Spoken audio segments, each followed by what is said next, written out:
Bonjour, bonjour aussi à ceux qui nous suivent par Internet, là où ils sont. Ce matin, c'est avec joie que je vous apporte la parole dans la suite de ce que Aurélien nous a apporté jusqu'à maintenant dans 1 Thessaloniciens. Ce matin, nous allons nous pencher sur un passage de 1 Thessaloniciens 2, versets 1 à 16.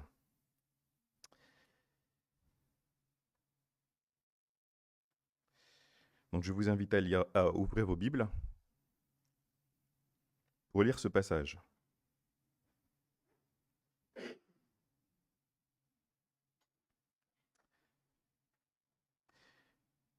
Vous savez, vous-même, frères, que notre arrivée chez vous n'a pas été sans résultat. Après avoir souffert et reçu des outrages à Philippe, comme, comme vous le savez, nous avons pris de l'assurance en notre Dieu pour vous annoncer l'évangile de Dieu au milieu de bien des combats. Car notre prédication ne repose ni sur l'erreur, ni sur des motifs impurs, ni sur la fraude. Mais puisque Dieu nous a jugés dignes de nous confier l'évangile, nous parlons, non comme pour plaire à des hommes, mais pour plaire à Dieu qui sonde nos cœurs. Jamais en effet, nous n'avons usé de paroles flatteuses. Comme vous le savez, jamais nous n'avons eu de la cupidité mobile. Dieu est témoin, en est témoin. Nous n'avons point cherché la gloire qui vient des hommes, ni de vous, ni des autres. Nous aurions pu nous imposer avec autorité comme apôtres de Christ. Mais nous avons été pleins de douceur au milieu de vous. De même qu'une nourrice prend un tendre soin de ses enfants, nous aurions voulu dans notre vive affection pour vous, non seulement vous donner l'évangile de Dieu, mais encore notre propre vie, tant vous nous étiez devenus chers. Vous vous rappelez, frères, notre travail et notre peine, nuit et jour à l'œuvre, pour n'être à la charge d'aucun de vous. Nous avons prêché l'évangile de Dieu. Vous êtes témoins et Dieu l'est aussi.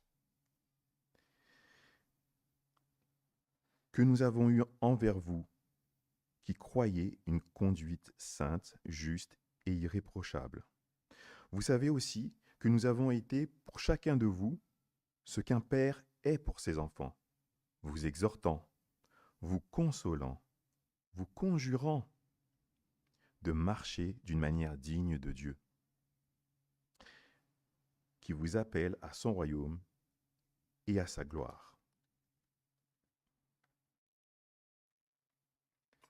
C'est pourquoi nous rendons continuellement grâce à Dieu de ce qu'en recevant la parole de Dieu que nous avons fait entendre, vous l'avez reçue non comme la parole des hommes, mais ainsi qu'elle est véritablement comme la parole de Dieu qui agit en vous qui croyez. Car vous, frères, vous êtes devenus des imitateurs des églises de Dieu qui sont en Jésus-Christ dans la Judée, parce que vous aussi, vous avez souffert de la part de vos propres compatriotes les mêmes maux qu'elles ont souffert de la part des Juifs, qui ont fait mourir le Seigneur Jésus et les prophètes qui nous ont précédés, qui ne plaisent point à Dieu et qui sont ennemis de tous les hommes, nous empêchant de parler aux païens pour qu'ils soient sauvés, en sorte qu'ils ne cessent de mettre le comble à leurs péchés. Mais la colère a fini par les atteindre.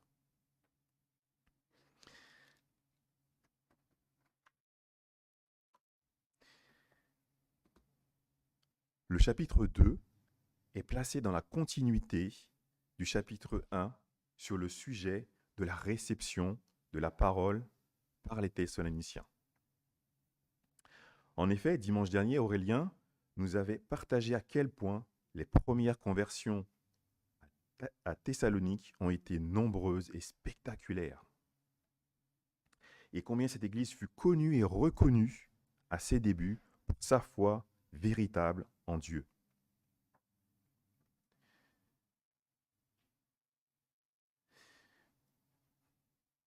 Je vous propose d'aborder un premier point,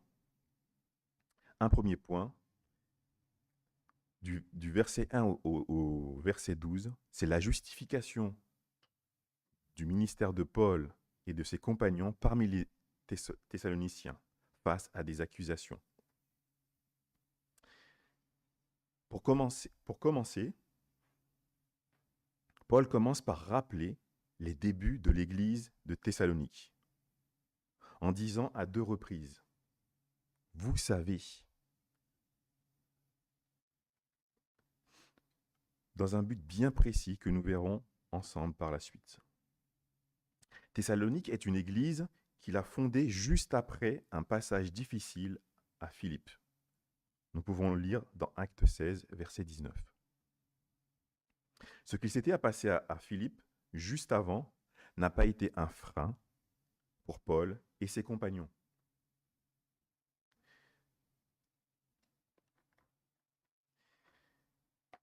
Après avoir souffert et reçu des outrages à Philippe, dans la version du Semeur, nous venions juste d'être maltraités, insultés à Philippe.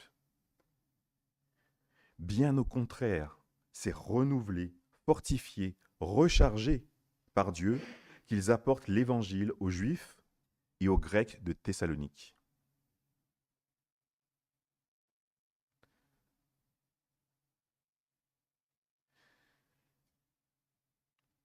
Au verset 2, « Mais Dieu nous a donné toute l'assurance nécessaire. » Dans le livre des Actes, chapitre 17, il est écrit qu'au début des annonces de la parole par Paul, il y avait un petit nombre de Juifs et une multitude de Grecs qui ont cru en Jésus-Christ. Mais il y avait aussi une partie des Juifs qui ont cherché à provoquer un rejet de Paul et Silas par la foule. Ces Juifs ont accusé Paul et Silas de semer le trouble par rapport aux autorités, de propager des erreurs au sujet de la foi et d'exploiter les chrétiens. Par ce chapitre 2, Paul apporte donc une réponse en grande partie à ces accusations. Au moment d'écrire ce premier chapitre, l'église de Thessalonique était une jeune église pour laquelle Paul exprime un attachement tout particulier. Paul avait reçu au préalable le rapport de Timothée qui revenait d'une visite de cette église. Paul justifie, Paul défend son ministère de la parole face à des accusations qui le visaient personnellement. L'église de Thessalonique était composée en grande partie par des chrétiens d'origine non juive. Dans le premier chapitre, au moment de leur conversion, nous avions vu qu'ils avaient abandonné leurs idoles. Ces conversions dites crêpes supposaient que ces chrétiens n'avaient pas fréquenté la synagogue avant,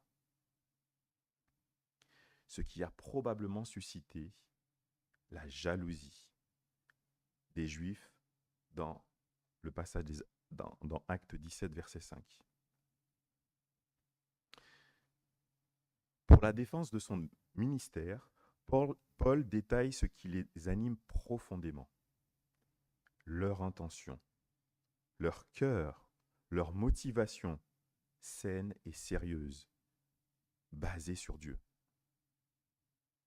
C'est dans ce but qu'il dit à plusieurs reprises « Vous savez »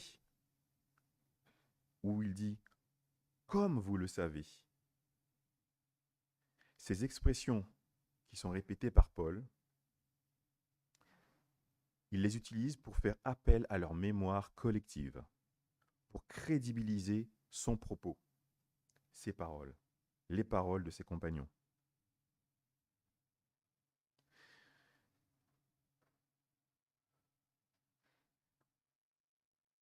Mais sur quoi repose la prédication de Paul, de Silas, de Timothée?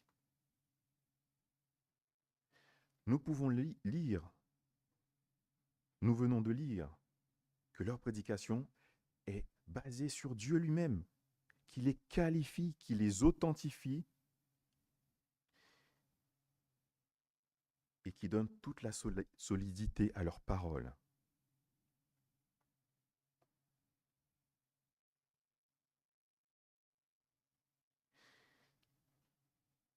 Leur prédication repose aussi sur la légitimité donnée par Dieu. Les fondements des paroles de Paul, Silas et Timothée passent par le fait que Paul insiste sur le fait que son message est pur de mauvaises intentions, sans reproche, parce que Dieu lui-même juge leur cœur. Oui, Dieu lui-même juge leur cœur constamment, au verset 4.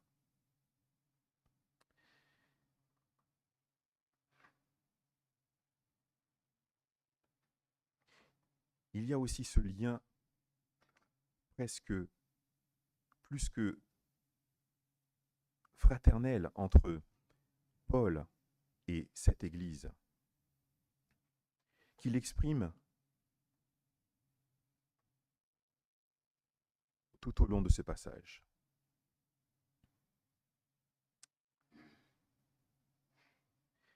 Par rapport à l'image de ce cœur, de leur cœur qui est constamment jugé par Dieu, je voudrais vous partager une image, ou plus exactement une anecdote.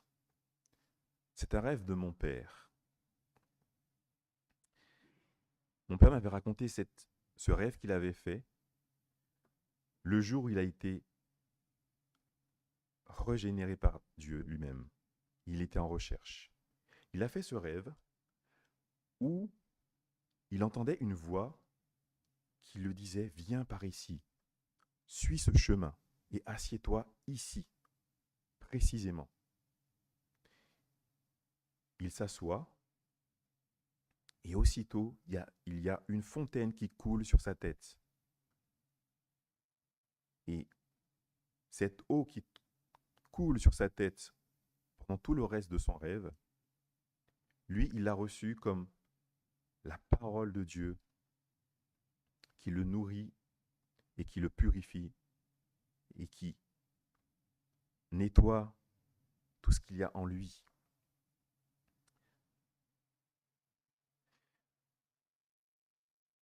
Oui, c'était pour parler de l'action de la parole en nous, la parole de vie.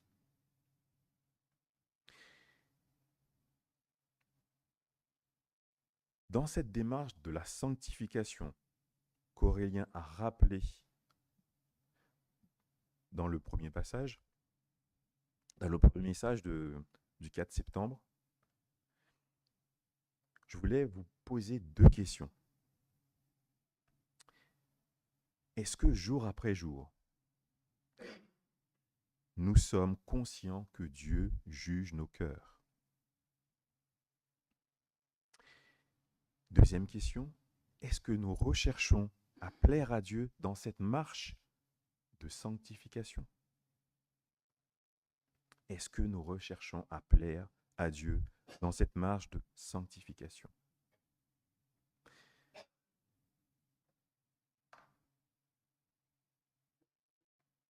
Je vous laisse répondre à ces questions, mais je vous apporte une réponse qui m'est personnelle par rapport à mon vécu de cette semaine.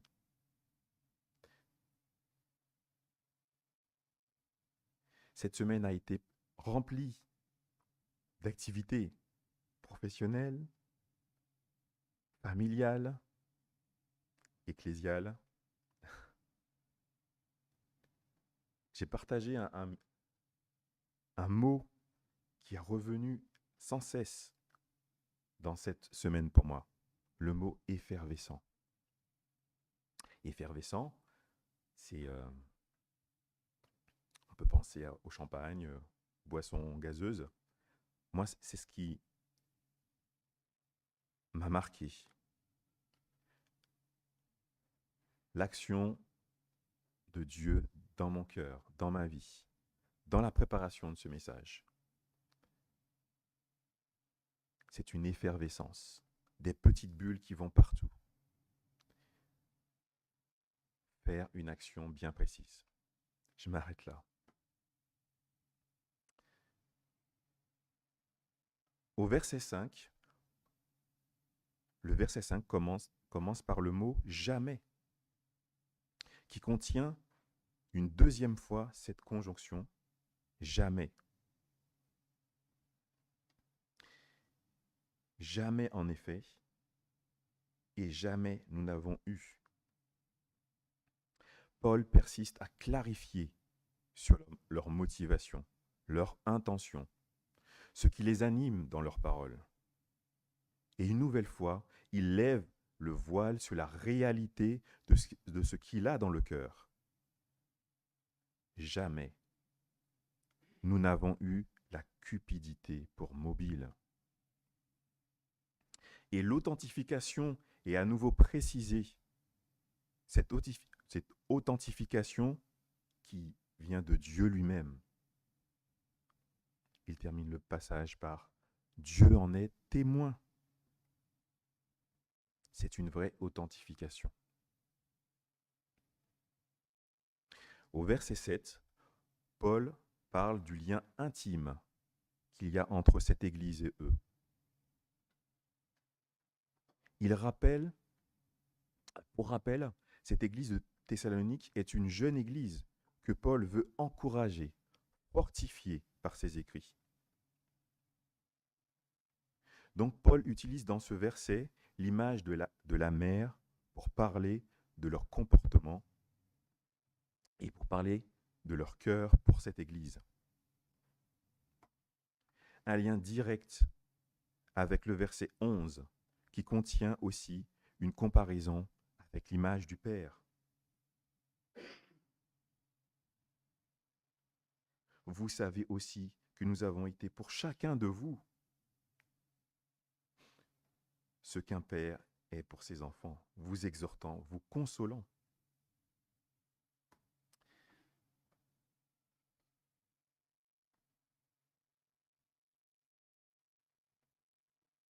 Dans ces deux comparaisons, Paul insiste sur l'action de leur rôle. Le fait de nourrir comme une mère, le fait d'exhorter comme un père. Oui, bien plus que, en plus de justifier et d'expliquer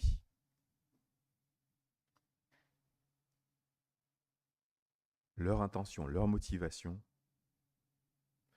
Paul insiste sur le fait que ils ont un cœur à cœur, cette Église. Cette jeune Église qu'ils ont dû quitter dans la précipitation.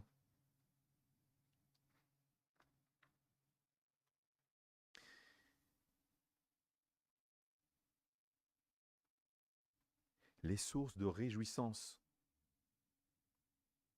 C'est le deuxième point que je voudrais aborder avec vous. Du verset 13 au verset 16.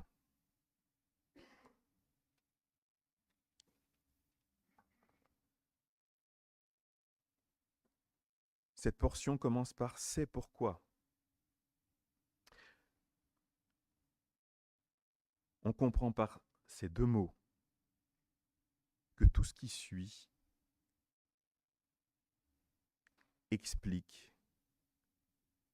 est expliqué par ce qui était présenté avant est expliqué par la suite.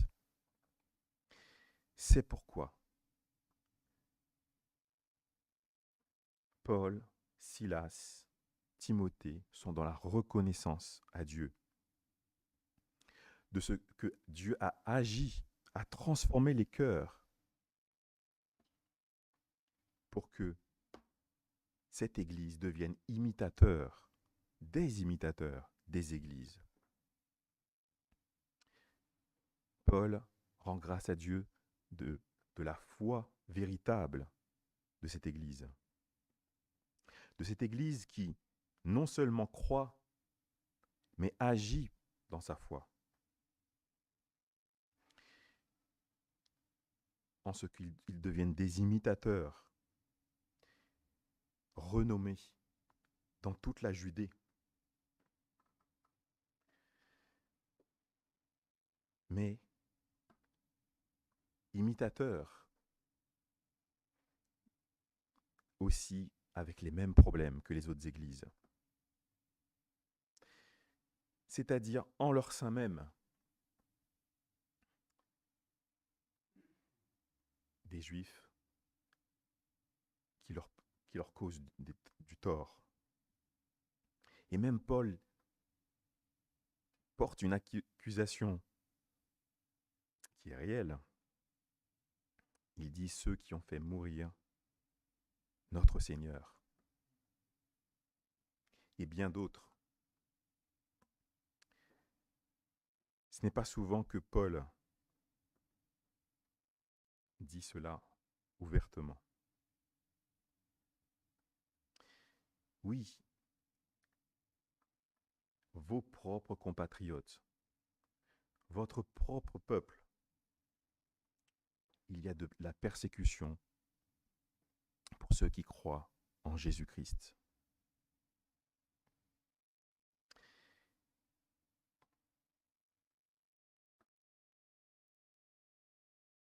La souffrance que peuvent ressentir les Thessaloniciens, les épreuves qu'ils peuvent ressentir sont communes. Il est rappelé que c'est commun à toutes les églises.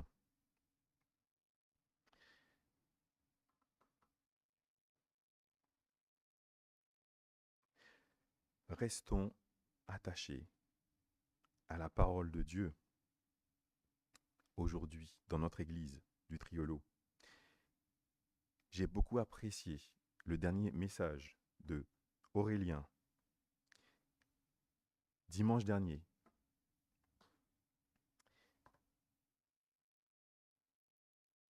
qui parlait du fait de lancer une dynamique où l'église du Triolo se relève de ses épreuves, de ce qu'il a transformé,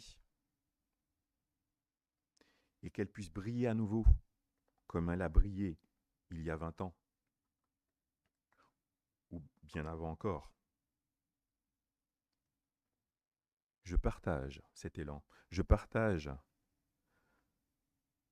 cette volonté de participer, de vivre l'Église,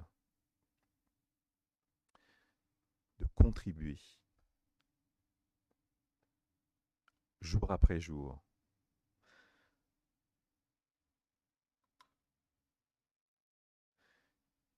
Aujourd'hui est une ponctuation à cette semaine que nous avons chacun vécue. Je ne sais pas quelle semaine vous avez vécue. Est-ce une semaine difficile? Est-ce une semaine de réjouissance?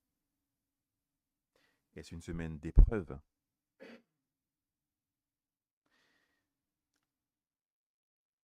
Est-ce une semaine effervescente? Comme pour moi? Est-ce une semaine de doute? Est-ce une semaine d'éloignement? De questionnement?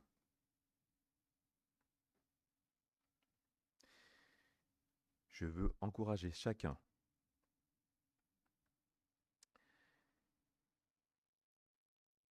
par ce qui est dit, ce que nous avons lu.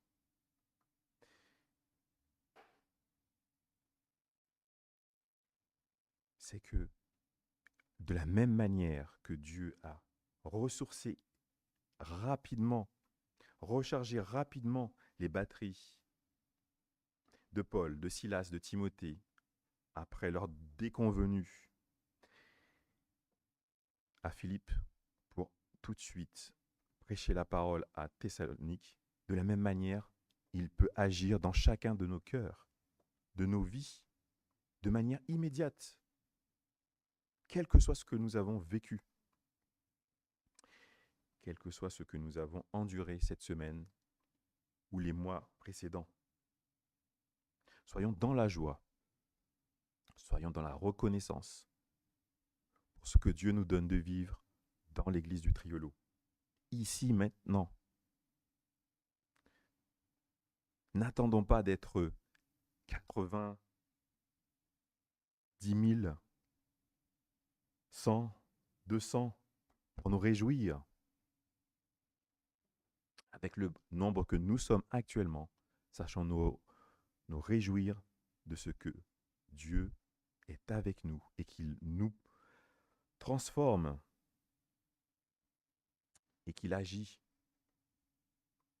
dans nos vies.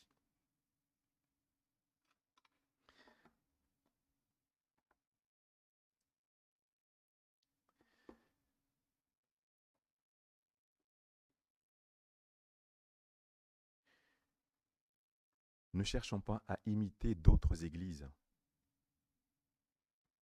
Ne cherchons pas à imiter les églises qui nous plaisent. Cherchons à être le Triolo. Cherchons à être cette église où la foi véritable en Jésus-Christ est prêchée, est comprise, est reçue, où cette foi agissante opère des conversions crêpes, si on veut, mais des conversions véritables, nombreuses, à la gloire de notre Seigneur Jésus-Christ. Construisons sur ce que nous vivons actuellement.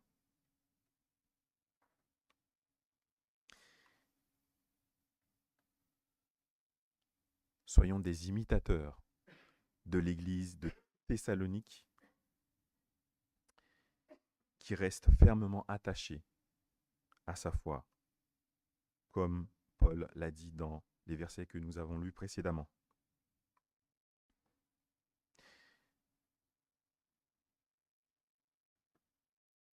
Recherchons à plaire à Dieu dans nos cœurs. Restons dans ce chemin, dans ce processus, dans cette vie de sanctification que Dieu nous appelle à vivre.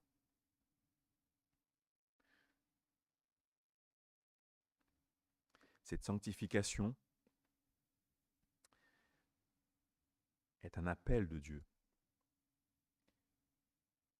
Nous n'avons pas le choix. Répondons à cet appel. Il nous donne tout ce qu'il faut dans la Bible, toutes les indications, les précisions, la procédure, si on veut, le mode d'emploi pour rester dans cette sanctification. Des éléments clés, la prière, la lecture de la parole. Plus que la lecture de la parole, la méditation de la parole.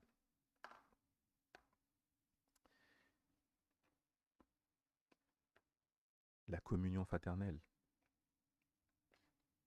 Sachons nous nourrir des uns des autres.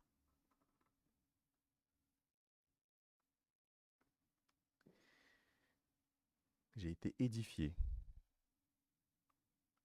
parce que j'ai reçu toute ma vie de ma mère, de mon père. Mais je suis encore très étonné, surpris des richesses que je reçois au quotidien, au travers de mes sœurs et frères, vous ici présents ou à distance, dans nos échanges.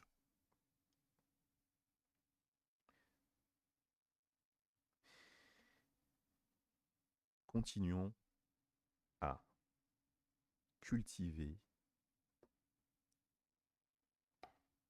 cette communion fraternelle. qui, je l'espère, sera quelque chose qui va participer à l'identité de notre Église. Nous voulions, nous pensions, nous projetions une Église multiculturelle que nous sommes. C'est bien.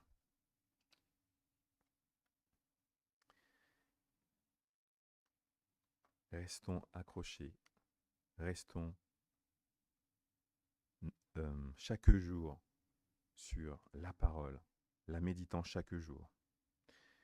C'est ce qui nous fera grandir sur le chemin que Dieu a tracé pour l'Église du Triolo. Je ne veux pas terminer sans vous parler de quelque chose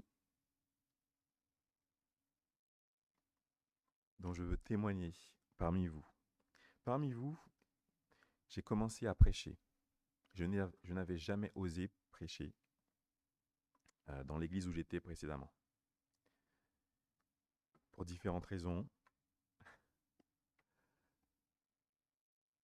J'ai été encouragé par un frère qui n'est plus là actuellement, mais qui m'a encouragé à faire préparer des prédications.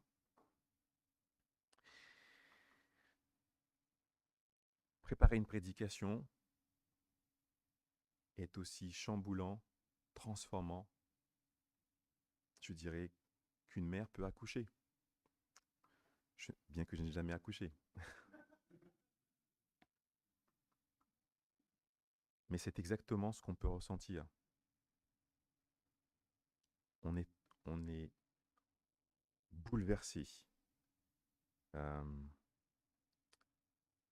dans tous les sens. Ce message, je l'ai écrit une fois et j'ai tout mis à la poubelle la première fois. Juste parce que j'ai vu que tout ce que j'avais écrit était loin, loin, loin de ce que Dieu veut dire. Je l'ai recommencé une deuxième fois. Dieu m'a mis à cœur de recommencer avec d'autres mots. Je ne sais pas si les mots que j'ai utilisés vous touchent, mais j'espère que ceux que nous avons lus vous touchent. Ce que nous avons lu de la volonté de Dieu pour nous, personnellement, en Église. Moi, ça m'a bouleversifié. Cela m'a transformé. Mon épouse et mes enfants ne sont pas là pour en témoigner, mais vous pouvez leur demander ce qui s'est passé pour moi. Restons accrochés à la méditation de la parole de Dieu pour nous personnellement et collectivement. C'est là que Dieu nous fait grandir. Amen.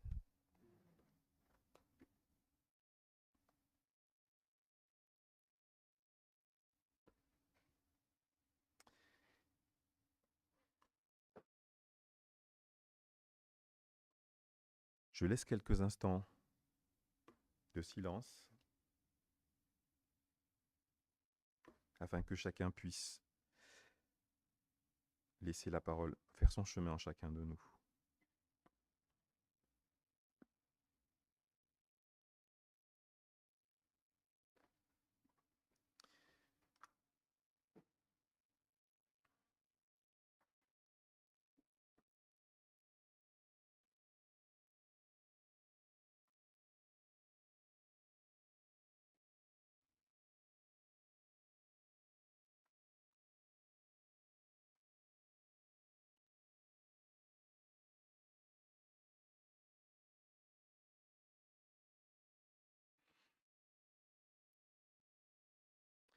Père éternel, humblement, nous sommes à tes pieds.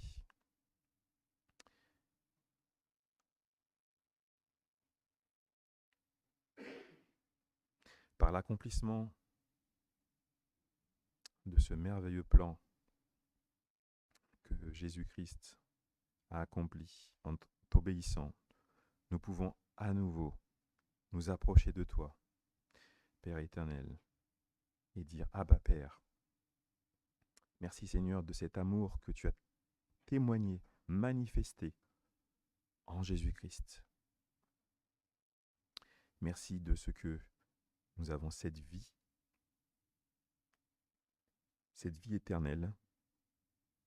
Nous avons le pardon de nos péchés. Nous sommes transformés, régénérés par toi. Tu l'attestes dans ta parole, Seigneur. Nous sommes tes enfants. Nous faisons partie de ton Église dès lors que nous t'acceptons comme Seigneur et Sauveur dans nos vies.